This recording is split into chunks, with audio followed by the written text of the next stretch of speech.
Every single culture in the world has some form of nonverbal communication. And more than just human cultures, animals have their own form of nonverbal communication as well. I bet that I can name a few things that you do every day without even thinking about it that expresses a message to the people that are around you. My name is David Mangan, and I'm here to prevent an informational speech on nonverbal communication. First of all, let's talk about something that everybody does, whether they think about it or not. It's done worldwide. Facial expressions, specifically a smile.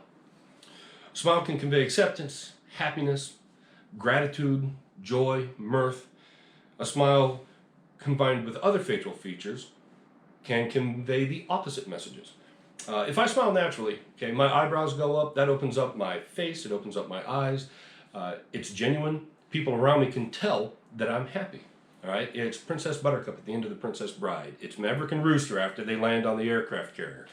It's a genuine, happy smile. You can tell she's happy. However, if I smile and I keep this portion of my head still, if I don't move it, well, either that means that I've gone and gotten a little bit too much Botox, or it's that it's a forced smile. It's not genuine.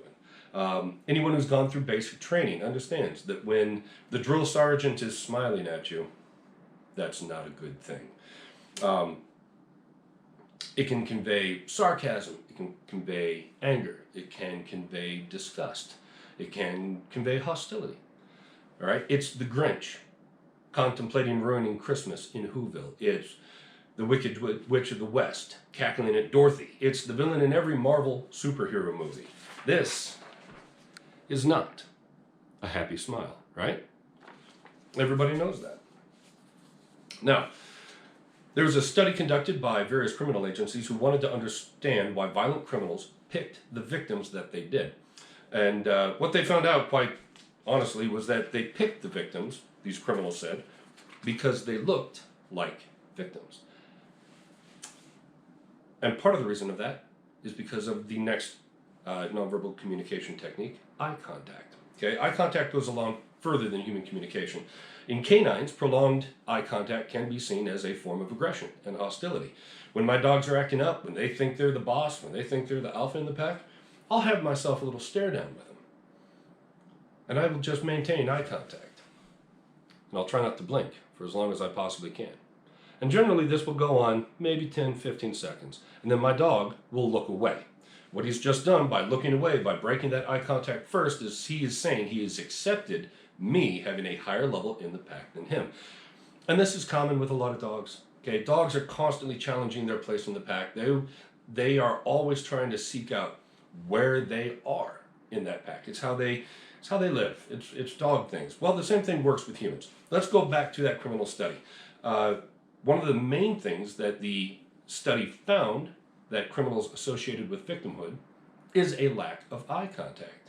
If the person was constantly trying to avoid eye contact, he was interpreting that criminal as a threat. Now, if that person does happen to be a violent criminal, you've just put a big target on your back. Now, you don't have to stare people down as if they're dogs. As a matter of fact, staring at someone too long can be considered a very aggressive and hostile act. All you need to do is, if you're walking down the road and you see a person, you don't know who they are, you look at them, 2 or 3 seconds, you look away, you continue on. The message you've just conveyed is that I see you, I know you are there, and by looking away, you are saying, I am confident that you're not a threat to me. And that confidence will actually translate into that, if they are a violent criminal, possibly thinking that, yeah, he's not a threat to you because you'd be able to handle yourself. Making eye contact just for that brief moment sends the message that this person is not a victim. So the last form of nonverbal communication I would like to talk about is appearance. We send messages with our appearances all the time, every day, without even thinking about it. If I were to wear this particular sweatshirt, what message would I be sending to you? You would probably look at this and go, my, I think he's a fan of the Seattle Mariners baseball club. And you would be correct. I'm uncertain if the Mariners are actually a baseball club or if they are a decades-long experiment to find out how much misery and despair one fan base can take. But that's a topic for another informational speech. If I were to wear, say, this sweatshirt right here, you might look at it and go, my, I bet he's affiliated with the Army. And you would be correct. This is another Army sweatshirt with Fort Douglas, Utah on it. Most people don't know where Fort Douglas is because it's a very small post on the University of Utah. So by wearing that shirt, I am signifying that I'm in an even smaller group that I'm affiliated with. You might notice I'm wearing a very charming pork pie hat. I like it. It's quirky. I think it suits my nature and my sense of humor. And that's the message I want to send while I'm wearing it. However, what if I were to swap it out with a flat cap? It changes my appearance, which means it also changes the message that I'm trying to send. What if I were to swap that out with something more common in America today? I bet you would say that I've just gone somewhat casual. I went for a more formal appearance, albeit quirky. Now it's casual. You can see that I am dressed in a shirt and tie.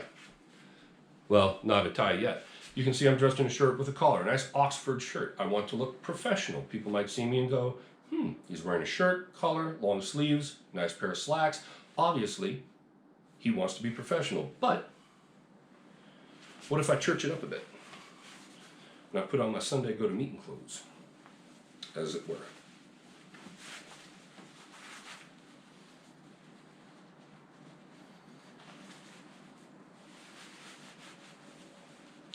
Does this look more professional now?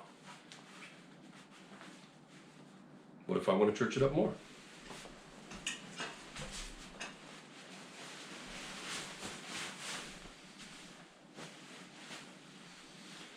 Now, if you were going to pay to hear me talk, would you like to see me in just a shirt with an open collar, or would you like me to be more professional? And you might even notice a little bit more nonverbal communication sitting on the lapel of this jacket. People are constantly sending messages with their appearance. Think of the people who wear certain designers, Michael Kors or Calvin Klein, or who drive certain cars. The trucks that have the big flags in the back of them that you see driving around town, they are sending a message. They don't have to say a thing. Advertisers are always telling people, well, if you want to be successful, you should wear clothing X, or you should drive car Z. It's how they've been selling people things for decades. So we've gone over facial expression, specifically the smile. We have gone over the importance of eye contact, and we've gone over what your appearance sends as a message. Just remember, as with a lot of things in life, it's not what you say, it's what you do that counts. I'm Dave Mangan, and I hope you have enjoyed my informational presentation. Thank you.